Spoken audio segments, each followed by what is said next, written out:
à la famille.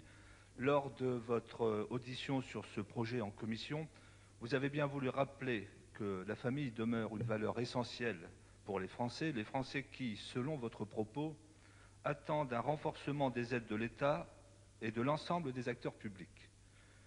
Alors que le débat actuellement en cours permettra d'examiner un certain nombre de dispositions visant à accroître les moyens destinés à améliorer la vie quotidienne des familles, ma question, Madame le ministre d'État, porte sur un domaine où un certain nombre de familles de mon département constatent aujourd'hui une diminution des prestations qui leur sont servies.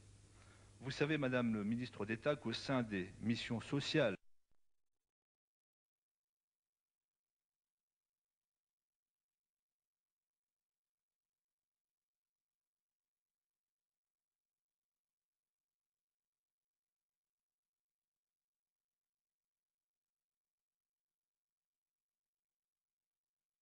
C'est celle de M. Jean Urbaniak, adressée toujours à Madame le ministre d'État, ministre des Affaires sociales, de la Santé et de la Ville, sur l'ouverture des droits aux bons vacances. La parole est à M. Jean Urbaniak.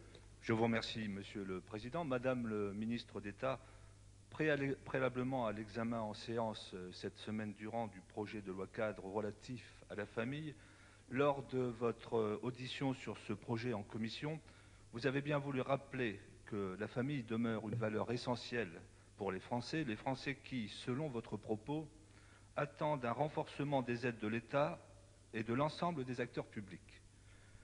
Alors que le débat actuellement en cours permettra d'examiner un certain nombre de dispositions visant à accroître les moyens destinés à améliorer la vie quotidienne des familles, ma question, Madame le ministre d'État, porte sur un domaine où un certain nombre de familles de mon département constatent aujourd'hui une diminution des prestations qui leur sont servies. Vous savez, Madame le ministre d'État, qu'au sein des missions sociales dévaluées aux caisses d'allocation familiale figure la possibilité de favoriser le départ en vacances des enfants issus de familles modestes, familles qui ne disposent pas, sans le concours des bons vacances, des ressources suffisantes pour faire face aux frais de séjour dans les centres de loisirs ou dans les colonies de vacances.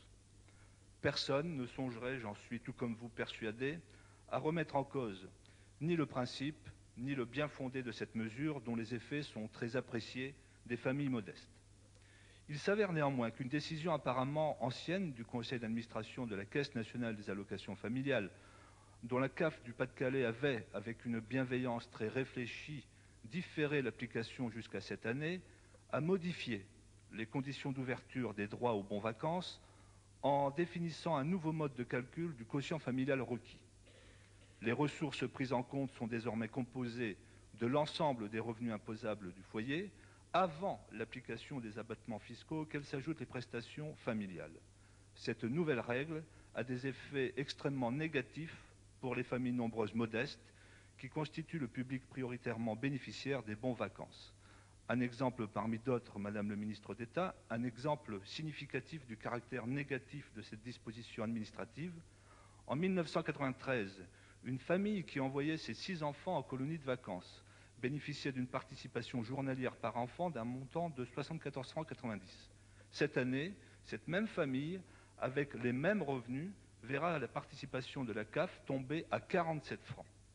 Le tout rapporté à un prix de séjour de 3 semaines conduira la famille concernée à dépenser pour les vacances de ses enfants 3 515,40 francs de plus qu'en 1993. Madame le ministre d'État, pensez-vous qu'avec des revenus mensuels qui ne dépassent pas 6 500 francs, cette famille, par ailleurs en accession à la propriété, puisse envoyer ses 6 enfants en vacances?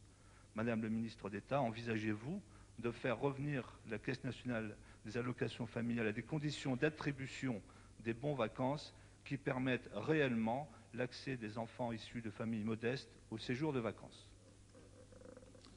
Merci. La parole est à Madame le ministre d'État. Monsieur le député, je tiens à souligner tout d'abord que le quotient familial utilisé par la Caisse nationale des allocations familiales sert de base à l'ouverture d'un certain nombre de droits sociaux et pas seulement à l'attribution de seuls bons vacances. Afin de simplifier et de clarifier les modalités d'évaluation des ressources des allocataires, un mode de calcul unifié de ce quotient a été préconisé par la Caisse nationale des allocations familiales dans une circulaire du 17 octobre 1985.